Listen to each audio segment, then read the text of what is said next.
রান্না করতে খুব ভালো লাগে, তাই আজকে তোমাদের সাথে ডিমের একটি রেসিপি শেয়ার করলাম। ডিমটা প্রথমে সেদ্ধ করে নিয়েছি, তারপরে ছাড়িয়ে নিলাম, কড়াতে দিলাম একটু লবণ, তারপরে ডিম ভেজেছি যাতে তেলটা না ছিটে আসে। একটু লবণ দিলে তেলটা ছিটে আসে না, নাহলে তো তেলটা গায়ে ছিটে আসে। আর বেটে নিয়েছিলাম রসুন, লঙ্কা, আদা, আর একটু কেটে নিয়েছিলাম পেঁয়াজ, বাটিতে দিয়েছি আদা, জিরা, হলুদ, লঙ্কা,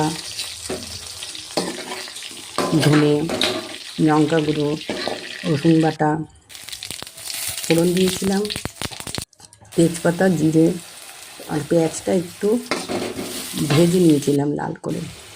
সব মশলাগুলো দিয়ে কষিয়ে নিয়েছি কড়াইয়ে।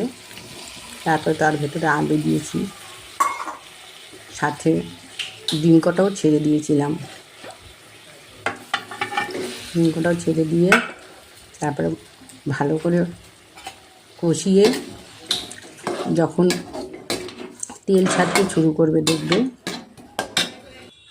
তখন জল দিয়ে দেবে। যে যতটা ঝোল খাবে ততটা দিয়ে দেবে। তারপরে 15 মিনিট মতো ফুটলে বাস তৈরি হয়ে গেল আমাদের ডিমের একটা সুন্দর রেসিপি।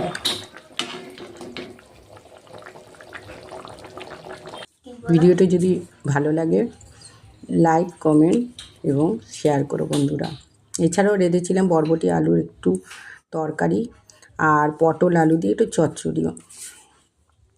থ্যাংক ইউ বন্ধুরা।